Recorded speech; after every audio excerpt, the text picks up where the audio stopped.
Welcome back. और अब केडियोनॉमिक्स के फाउंडर सुशील केडिया जुड़ गए हैं हमारे साथ। आइए उनसे एक बात करते हैं।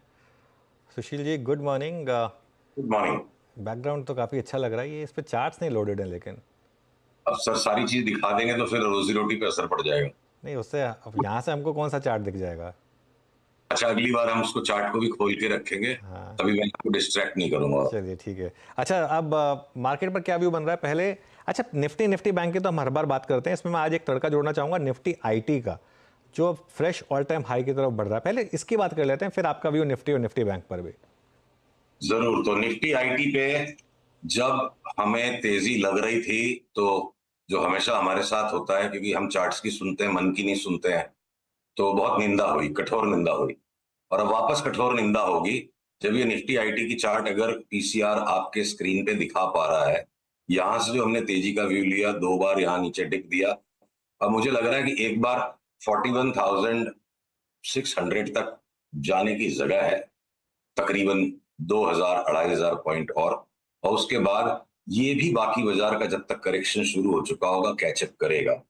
तो फिलहाल मोमेंटम है और उसके हम फाइनल फेज में है। 2,000 पॉइंट का मतलब यहाँ से 4-5% हो गया तकरीबन। इंडिविजुअल आईटी स्टॉक्स 6-7% भी बढ़ सकते हैं और करेक्शन तो इनको भी देना होगा। यही अभी चार्ट की पिक्चर है। ओके, और निफ्टी बैंक पर क्या खासतौर से निफ्टी बैंक जो थोड़ा वीक रहा है लेकिन ब्रेकडाउन भी नहीं कर रहा है। बिल्कुल। तो देखिए, ये पहले वैश्विक बाजारों की मैं छोटी सी आपको समरी दे दूं। एस&पी नैस्डैक बार बार ब्रेकडाउन का सिग्नल दे देते हैं, फिर वो सिग्नल फेल हो जाता है। लास्ट 7-8 दिन से ये हो रहा है। डैक्स में एग्जैक्टली वही पिक्चर है। फुटसे बिल्कुल डूबने के लिए रेडी है कि वो तो ऊपर बढ़ी नहीं। तो जिन दो बाजारों ने बिल्कुल स्पष्ट सिग्नल दे दिए कि उनका टॉप हो गया और वो तगड़ा पावरफुल टॉप बन गया, निकेई में और कॉस्पी में। तो जो रस्सा खींच चल रही है बुल बेयर्स के बीच में, निफ्टी बैंक निफ्टी में ही नहीं है, ये यूरोप और अमेरिका के भी मार्केट में, पूरा वर्ल्ड इस वक्त एक असमंजस में है। मार्केट्स एक्सट्रीमली ओवरबॉट हो चुके हैं सारी जगह और वो सेल ऑफ आ नहीं रहा है। तो अर्ली बेयर्स को जो बाजार थका रहा है, उस परिप्रेक्ष्य में अगर पीसीआर दोबारा से, कृपया निफ्टी की चार्ट जो डेली चार्ट में आपको दिखा रहा हूं, ये देखिए दो कन्वर्जिंग लाइंस के बीच में है। पोस्ट इलेक्शन क्रैश के बाद मार्केट ने जो बड़ा एक रिबाउंड दिया 3 ही दिन में, उसके बाद बड़े शनय शनय जो ऊपर बढ़ रहा है। अब ये एक टर्मिनल ट्रायंगल पैटर्न बन रहा है। जब तक ये नीचे की लकीर को नहीं तोड़ेगा, हम इसको ले नहीं सकते। और बार बार ऊपर की लकीर ये जो करीब करीबन बहुत स्लो बढ़ रही है निफ्टी, तो ऊपर भी 24,900 तक की जगह संभव है। 24,900 आएगा, इस धारणा पे व्यापार करना समझदारी नहीं होगी। तो 24,990 के ऊपर निकल जाए, यानी 25,000 के ऊपर निफ्टी निकल जाए, तो फिर वो गाना बजाना पड़ेगा, होनी को अनहोनी कर दे अमर अकबर एंथोनी। माने मुझे नहीं लगता है कि 25,000 के ऊपर निफ्टी जाए। और ये जिस दिन भी अब उसके पहले पहले 24,500 तोड़ देगी, तो हम शॉर्ट सेल कर देंगे। देखिए, जो ऑलरेडी वीकनेस है, इस वीकनेस में ये वीकनेस भी बहुत धीमी वीकनेस आई, क्योंकि बाकी निफ्टी का भी प्रेशर है। तो ये लोअर टॉप सा बना रहा है बैंक निफ्टी। बेयर्स के लिए भी कोई आसान नहीं रहा है इस मार्केट में बेच के कमाना। बुल्स ने तो डेफिनेटली बैंक निफ्टी पैसा खोया है। अब ये लोअर टॉप बन रहा है, जहां निफ्टी की तेजी गल जाएगी और निफ्टी घटना शुरू हो जाएगी, तो मेरा अनुमान है कि बैंक निफ्टी रफ्तार से तब घटेगी। मान लीजिए आज का भी जो इंट्राडे लो है, ये अगर तोड़ देता है तो बैंक निफ्टी जोर से गिरना शुरू हो सकती है। ओके। अच्छा सुशील जी, अभी पीएसयूज में अगर हम आए तो यहाँ पे specially oil and gas space में आप ओएनजीसी को देखिए, जिसने अभी अभी कुछ दिनों पहले ही 2008 के हाई को ऑलमोस्ट छू लिया। ओएनजीसी, गेल, पेट्रोनेट, बड़ा अच्छा मूव है यहाँ पे। इन पर आपका टेक क्या है इस वक्त, और स्पेशली अगर कुछ लेके बैठना हो डिलीवरी पे तो हमने देखिए इसमें से चुना था बीपीसीएल, एचपीसीएल और आईओसी को।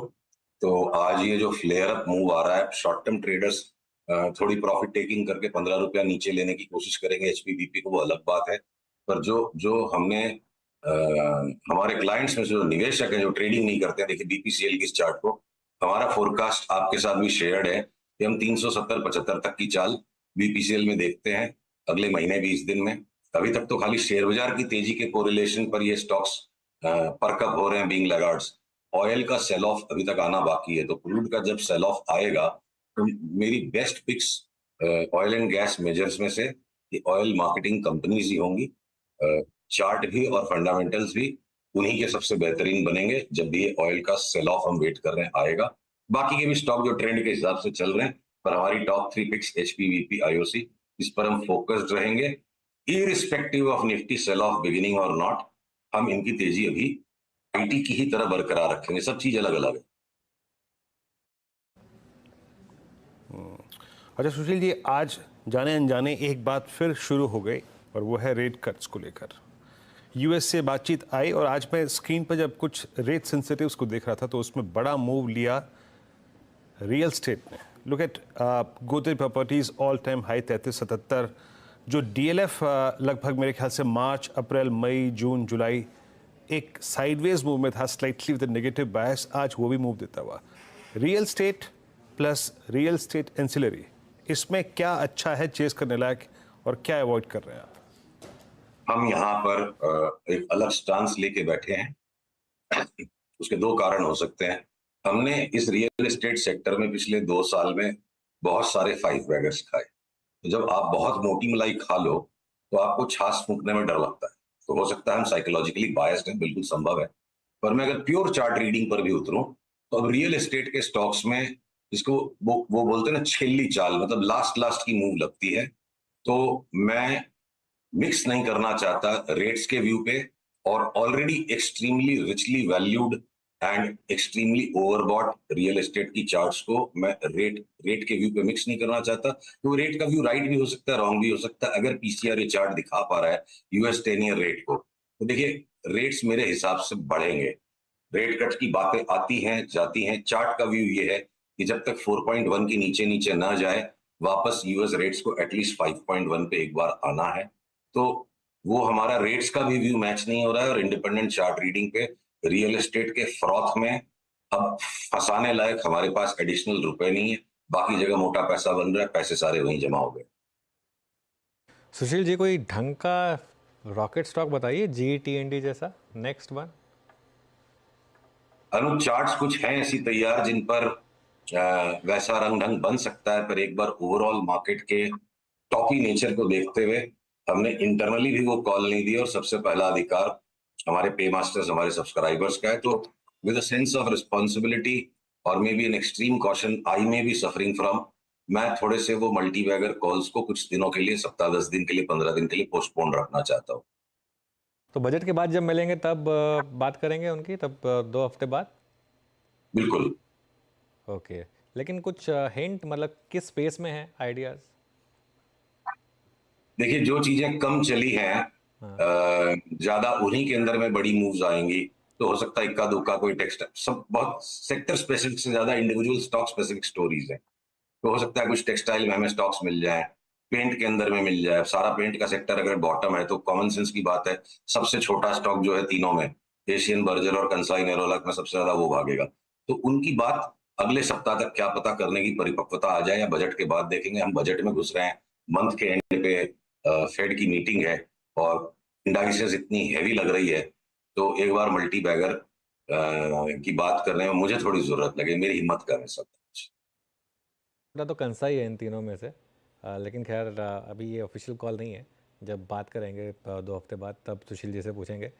सुशील जी, बहुत बहुत शुक्रिया आज हमारे साथ जुड़ने के लिए। और अब अगले ट्यूसडे बजट वाले दिन आपसे बात होगी और बजट वाले दिन बिल्कुल। थोड़ा लंबा जुड़ेंगे सुशील जी हमारे साथ, थोड़ा बजट को भी एनालाइज करेंगे और थोड़ा कॉल्स लेंगे उनसे।